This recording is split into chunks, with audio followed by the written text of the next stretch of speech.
guys, Bipolar Barbie here. Now today I wanted to talk about a topic I don't think I've ever spoken about with you guys. Maybe like once on my Instagram post, but never like in these videos. And I think it's kind of interesting since borderline is kind of formed by parental trauma. But I don't seem to be necessarily traumatized by this one particular parent. I talk a lot about my dad and the way that he has significantly influenced my life. And I guess I used to talk about this a lot. Like, honestly, growing up, this was like my biggest issue. This is what my friends, my really close friends, would hear about. I mean, not many people would hear about it outside of our family because we were sort of told to hide it, you know, to not talk about it. I guess the reason that I kind of bring this up now, though, is like, I have spoken to some of my doctors, like therapists and psychiatrists, about, you know, my mom. And they've always kind of said that I talk about it in this, like, it doesn't really seem to affect me, but it kind of should affect me because it's, like, fucked up. And I was having a chat to my friend Georgina the other day, and she said to me, like, it was really weird, like, I knew all of that stuff was going on in your family, but you just kind of talked about it like it never really affected you. And I think that was kind of my way of dealing with it. I was like, it's you know, they can't get to me if I don't let it. I think secretly it kind of bubbled away under the surface, but I wasn't going to give them the satisfaction of, you know, breaking me. I always kind of just pretended that things were okay. I kind of laughed things off, and I guess crippling emotions like that, I really hide with a lot of humor. I'm really good at just kind of like shutting myself off. It's like fake it till you make it. Just, you know, talking about it like, oh my god, they're ridiculous, you know, it doesn't even hurt me. They're just, you know, ridiculous. So I bring it up today because, yeah, I haven't spoken about it, and my doctors and a lot of people have specifically pointed out, like, I don't seem to have any anger, you know, towards my mom. I have a lot of anger towards my father, and I have a lot of resentment for him. And I guess from like a physical and verbally abusive point of view, I probably have a right to be more upset with my mother. Now, I kind of have been wondering lately, like, why is it like that? Like, why do I not look back? Like, why do I not have any residual anger towards her? And I guess somehow I've just kind of let that go. And I don't exactly know, like, why. So I guess this is, like, my kind of theory on this. People often ask me why I call my mother by her first name and not, like, mom. The only reason I would ever refer to her as mom is probably, like, in these blog posts, like, to not name her specifically, but also so you know the correlation, you know, of the significance of this particular person rather than just talking about them like it's just some stranger. So you get the relationship. So that's the only reason I guess I would use that term, mum. And I guess, like, honestly, I think she lost the right to being called a mother a long, long time ago, you know? Sort of the abuse started at such a young age. And I think the difference between her and my dad was, like, my mom was angry all the time. Like, she was irrational. Her emotions were, like, all over the place. It's like 1 second she'd be making you lunch, the next second she'd be like smacking you with a fly swat.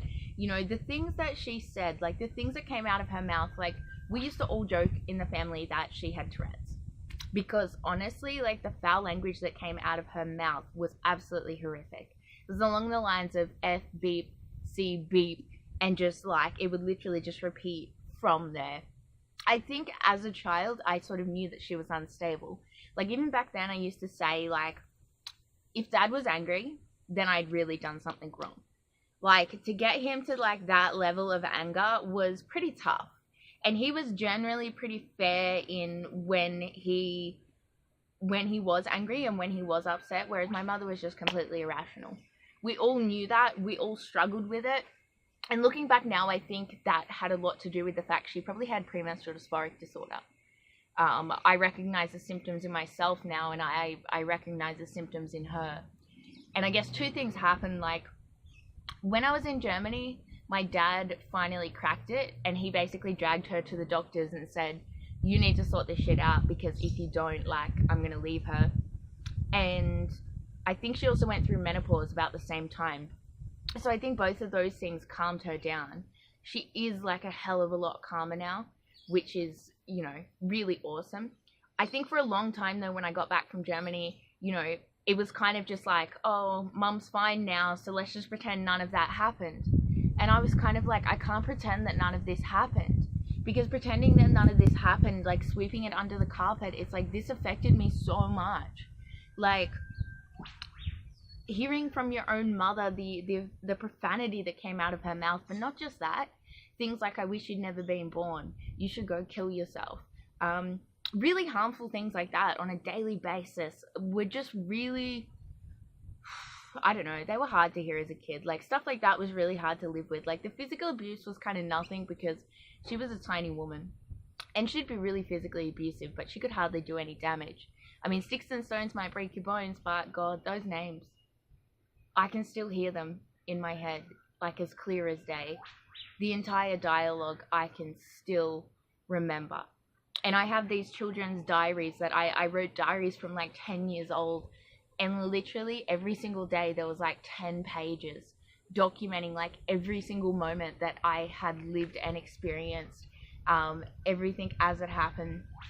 And I can't even like read back through them. They honestly just, I don't think there's any reason to go back to that place, you know? The past is in the past. There's no need to like re-bring it up. How did I kind of let go of this anger of her, I guess? Maybe I just had other things to think about, you know? I just got so down in myself. I think the thing that I was most angry about, where my resentment to my father really began, was the fact that I knew my mom was just off the planet. Like, I knew that she was like unwell, something was severely wrong. And not that I can really forgive her for the way that things were done, but because I've taken so much initiative and self-awareness with treating my mental illness, I feel like a parent who has an untreated mental illness can just be so devastating on their children. It really, really can be. And if my mother didn't have the self-awareness to basically sort herself out, then I felt like that's the point where my dad should have really stepped up. I feel like in that point, rather than just witnessing everything happening and kind of just telling me that I just needed to like suck it up, that it was just like the way that it was, you know, I think that it was just really crappy. I begged him to leave her. I begged him to get her help or do something. Like, and he didn't. And I think at the end of the day, my mother basically couldn't handle me anymore. She couldn't live with me. She didn't want me around. And I think one thing that I will never forgive him for is the fact that he chose his abusive wife over his own daughter. I don't know, I try not to like hold blame, and I've sort of let go of pretty much all of that stuff. But for a long time I really held on to that. That hurt me. That really cut me like real deep. And I think after a while, because I was such like the center of all of this, it was always my fault. Like, I was the reason I set mum off. I was the reason that my dad got home from work and he had to cop the abuse from my mother, because it was always about me. My sister kind of flew under the radar because she was a very quiet child, whereas I was like more standing up for myself. And I think a big turning point in the entire family was when I left and I lived in Germany for 12 months. And suddenly their scapegoat wasn't there anymore. Suddenly mum was still the same, but then it was my sister and my father that was copping the brunt of abuse. So they couldn't hide behind this whole, it was just me that was creating the whole situation, that if I wasn't there, it would be like a whole lot better. I think when I got back though, like for the first time in my life, I had experienced living with different families, and I knew that what was going on in my household wasn't right. I knew that, but I hadn't sort of experienced any different kind of way of life. And I had sort of been convinced by my parents that what was going on in our household was completely normal. And I think it really confirmed for me when I lived with amazing, loving families that weren't just loving towards me, they were really loving towards all of their children, you know? It was just completely different. None of the stuff that had ever happened to me, did I ever see. And it wasn't like they were hiding it and they were doing the same things. It was like, no, normal people don't do that. Like, it was confirmed that what had happened to me and the way way that I was treated and the things that went on just are not the way that most people treat their children. So when I came back, I was even like less tolerant of the whole scenario, and kind of, I guess, I detached myself from my mother very early on emotionally. I realized that she was just completely unstable, and I think that's why I started calling her by her first name. I sort of had to start laughing it off because it was just kind of a joke. And she would say things all the time, you don't respect me, you need to respect me. And I think it doesn't matter if you're a child and someone's a parent. Like, you don't get respect just because you're a parent. Like, you have to give respect to earn respect. I am a really respectful person. I've been told that by plenty of people, plenty of adults, plenty of people that I've lived with, that I'm actually really respectful. And I try and be that way. But I think when you're disrespected by someone for a really, really long time, then you're not going to respect them in the way back. If someone's telling you to kind of go knock yourself off, then I guess eventually you're going to start being like, no, you do that. Like, it just kind of is this like coping mechanism, this defense mechanism to kind of start to give it back as hard as you got it. But then I think the thing is it's like, obviously the way I gave it in the end really affected them, but they didn't kind of see it as like I was just deflecting or shooting back what they had thrown at me for so long and what they were continuing to throw at me. So that's, I guess, obviously when like so much of the stuff happened where I couldn't live at home and I was trying to, finish high school and work and support myself, and that made me really, really angry. And looking back, like, my parents say to me, we never forced you to move out. We never kicked you out. But, they did. I think they're delusional if they think that they ever gave me a choice. They technically presented it as a choice, but it was always like an ultimatum. When I first got back from Germany, the ultimatum was, you start towing the party line and pretend that none of this has ever happened, or you get out. I think really for me, that was not a choice. And there have been many other things, like, you have to get rid of your dog or we're kicking you out in the street. Again, that's not a choice for me. So they think that they've given me a choice, and they've always thought that I have chosen wrong. But I just couldn't live with myself for the other choice. And I think you can't force someone to like make the right choice, and you shouldn't resent someone for making the choice that is like right for them. So I guess, you know a lot about like my father and how he has influenced me in this whole like daddy issues thing. And I don't really think that what happened with my mother really affects me anymore. I think I put it behind me, and I guess she has been a lot calmer for a really long time, which kind of stops that triggering. I guess that's probably the big difference, is I'm still being constantly triggered by my father, but I'm not being triggered by my mother in that way, and I've kind of really desensitized myself to those triggers. So, and I think it's really, really important to kind of, I guess, like, forgive. I mean, it's not forgive and forget. Like, I will never forget those things. They are completely scarred into my mind. But I can choose to kind of file them away and not constantly bring them up again and again. And I think in kind of doing that, in dealing with them internally, it's really allowed me to basically like live with them, or live without those memories, because I don't need to be carrying like that horrendous baggage around. And I think the moment too that I realized I was mentally ill, it sort of made me look back and see my mother like through a different light, to see how her behavior was really influenced by these filters and manipulated by whatever illness it might have been that she was suffering from. At the same time though, I was still just as angry, because I felt like someone, if it wasn't her, then someone should have taken ownership of that. Someone should have gotten help. I was begging everyone around me to get her some form of help. Like, I knew that something was wrong, but nobody kind of did anything. And I think in that circumstance, yeah, like, if you don't have the self-awareness to do that yourself, then you've really got to make sure that someone else gets help if it is such a destructive way, if it is extremely abusive to your children. Because no matter how you justify it to yourself, whether you tell yourself that they deserved it, it's like, no one deserves to be treated the way that I was treated. You really don't. I'm not even going to describe the things that happen because it's too horrific. But I mean, talking about it, it's kind of, I feel empty. Like, it doesn't fill me with emotion. It doesn't fill me with, like, rage or pain. It's just kind of, it's really calm. And I think maybe I just needed to get this out there. Maybe I just needed to express that. I think aside from the fact that I kind of understand a lot more about the way that mental illness definitely played a part in her actions, I think there's kind of a part of me that empathized with her on that level, but kind of empathizes like with her now. I guess because I lost so much disrespect for her.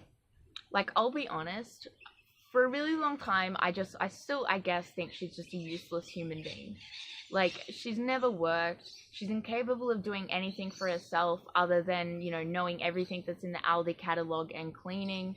And I think for me, like, that is the complete opposite of what I want to be as a woman. You know, I want to be self-sufficient. I want to be all of these things that she is not. And I think half the reason that I'm so determined to be a strong, career-driven, independent woman is because of the way that she has just completely relied on other people her whole life. But I guess when I find myself saying things like that, like, Jesus, you're completely useless, or she has this way of always telling you what to do. For example, if I'm trying to do something, whether it be with a hose or I don't know, like if I'm trying to do something, the lawnmower, like, she's always got to say as to how it should be done. She's always got to put her 2 cents in, which is really annoying because obviously I know more than her. Like, I know more than her on basically any single topic unless it's cleaning. And I just find that really frustrating when she tries to do that. When she tries to educate me, it's like, I just get this feeling that she just thinks I'm stupid. It's kind of like, yeah, I know that you have to turn the tap on before the pump. Like, I know that. I've done it like 1,000 times. But what I've really been looking at lately is kind of, I feel bad when I say these things. I really do. Because I have such low self-esteem, and I just think, imagine if someone was saying those things to me constantly. I just honestly could not handle it. I guess as a borderline, I know what that feels like. And I honestly don't want to make her feel like that. And I think with everyone's actions, with every interaction, there is really like underlying needs that drive all of our behavior. So for example, with the telling you how to do things, I honestly think that comes from an underlying need of she wants to be valid. She wants to be like, feel like she's useful. She wants to feel like she's, you know, knowledgeable. And I think it must be sad to not like feel that way. So I think rather than criticizing her, I think I've been trying to focus on lately is kind of addressing those underlying needs. I mean, the fact that it's like every 5 minutes she's coming just to talk to me about something or annoy me or give me some sort of direction or criticism, I could see that as really frustrating as it is. But I think underlying that is like she's just so desperate for connection. She's so desperate to like assert her authority because she feels weak and I guess vulnerable and kind of like she doesn't matter. And I think when you look at it that way, you can kind of see people through a different light. It's like, okay, just as much as like borderlines, you know, a borderline's behavior is always this underlying need to feel connection, to feel like they are worth something, to prove that worth, to be validated. And we all want to be validated. We all need to be validated. And if we're not validated, I think that is where really outwardly negative or like intense behaviors will really come from. So that's something that I am working on. I think that part of it is like a little bit hard for me. It's like a behavior that's like so ingrained in me, just to instantly respond in a certain way that I sort of learnt to over the years and have done for such a really long time. But I think practicing like forgiveness and just kind of knowing that we're all human. We all do things that we regret. We really do. And I think life is just too short to hold grudges of like any kind. You know, it doesn't mean that something didn't happen, But I think you don't need other people to acknowledge that pain, to acknowledge that struggle. It's sort of, if you do, the pursuit of acknowledgement is really going to cause you more harm than good. I think that's where people won't acknowledge it. I know my mother used to have these like blackout headaches, these blackout rage fits that I started to recognize when I had PMDD. And I think she doesn't remember any of this. She does not remember any of this for years, and she has completely blocked it out. And after my doctors had met with her and my therapist and psychiatrist, they sort of said, you know, some people like your father are just not willing to understand, and there are some people that simply can't. And my mother is one of them. They're kind of like, the reason she only talks on a superficial level, it's always like, oh, I did the vacuuming today. Oh, did you know so-and-so down the street? It's like, that is her way of just shutting off from her own emotions. And I know she's never particularly talked about her father, but I have heard rumors there was some serious abuse and different things going on in sort of her upbringing. And I think, yeah, everyone's kind of got shit, and everyone is definitely shaped by their experiences, and some people just don't know how to deal with it. So I think we all need understanding. And I think if I want to get understanding, if I want people to listen to me, to understand me, and really accept the things that have happened to me, the things that I struggle with, then I think I just practice to do that, like with everyone. I guess I'm observant and insightful enough and have enough knowledge on psychology, which I continually expand, and observing people every day, that I can sort of see someone and I can immediately start seeing the underlying needs that person has.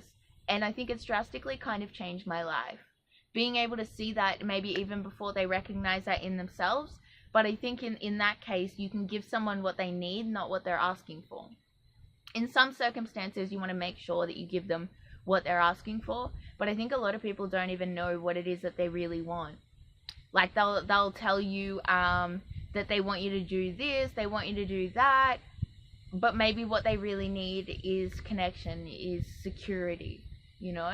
So I think addressing those needs rather than like specific demands is definitely going to make your borderline relationship a lot better. And I think it would just make any interactions with people a lot better. Yeah.